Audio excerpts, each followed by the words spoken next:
राधे राधे।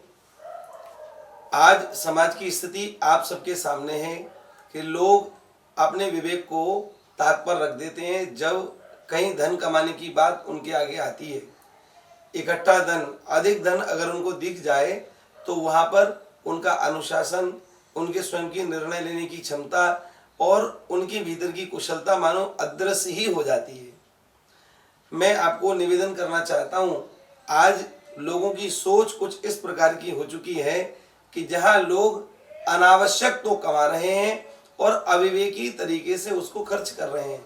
अनावश्यक कमाना और अविवेकी तरीके से उसको खर्च करना वास्तव में मनुष्य जीवन की सफलता यह नहीं है। मैं आपको एक दृष्टांत से अवगत कराना चाहता हूँ।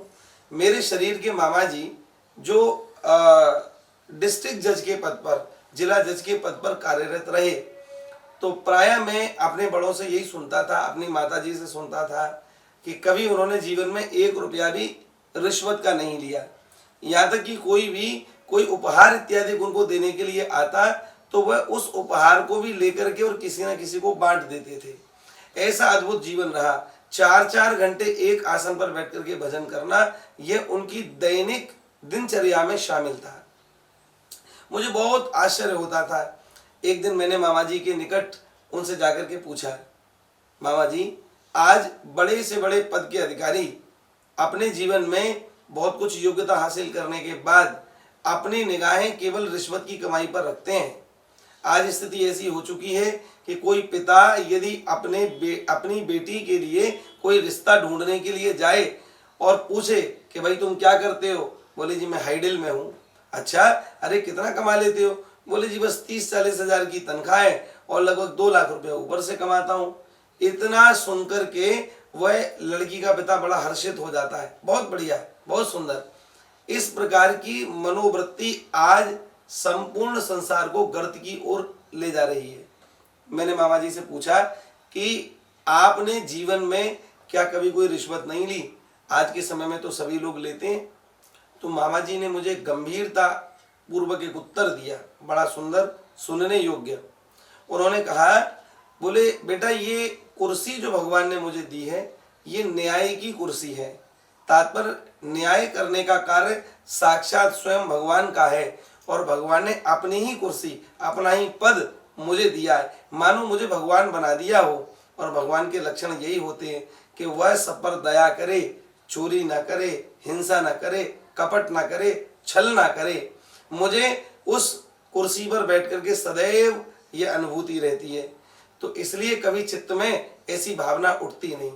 पर हाँ, कभी कभी हमारे मित्र लोग कहते हैं कि भाई आप जो है ना लेना प्रारंभ करो, इतना बढ़िया पद भगवान ने दिया, इसमें तो जितना कमा सको उतना अच्छा है। और देखो आज दोनों पक्ष पैसा लेकर के घूमते हैं, जिसके पक्ष में फैसला लिखना है वह भी और जिसके विपक्ष में लिखना है वह भी।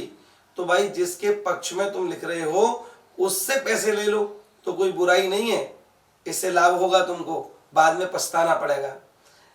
तो मामा जी कहते कि मैं उन सब की बात को सुनता और सुन करके मन में यही निर्णय लेता कि देखो मैं बाएं चल रहा हूँ, जैसे बाईं ओर सब लोग चलते हैं, बाएं हाथ पर चलते हैं।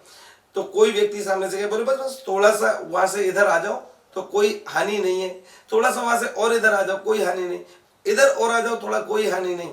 और कहते कहते वो व्यक्ति बाएं से दाएं आ जाता है और दाएं आकर के सामने से आती हुई गाड़ी टक्कर मार जाती है और खेल खत्म हो जाता है। इसका तात्पर्य यही मामा जी ने मुझे बताया कि लोगों ने सलाह तो बहुत दी पर बारंबार भगवान ने मेरे अंदर अपनी प्रेरणा शक्ति, अपनी कृपा शक्ति की अनुभूति मुझे पल पल पर कराई। जहाँ जहाँ ऐसा पैसे के लेन देन की बात आई वहाँ वहाँ भगवान ने मुझे बचाया। यह दृष्टांत आप सबके जीवन के लिए भी बड़ा उपयोगी है, क्योंकि आज के समय में जितनी भी बेरोजगारी, जितनी भी जो घटनाएं हो रही हैं वो सभी घटनाएं कुछ इस प्रकार की हैं कि जिससे तमाम लोगों के घरों में दीपक बुझ रहे हैं और अशांति का वातावरण पैदा हो रहा है। मैं आप सबके चरणों में निवेदन करूंगा कि जितना भी हो सके अपना जीवन सदाचारी बनाएं। और सदाचारी जीवन की प्रशंसा दूर तक होती है, धनवान की प्रशंसा नहीं होती, पर कभी कभी अच्छे सत्पुरुष की चर्चा सत्पुरुष के लक्षणों के कारण संपूर्ण संसार में होती है। इसलिए आप लोग सद्गुणों के साथ में रहें, मेरी ऐसी प्रार्थना है। राधे राधे।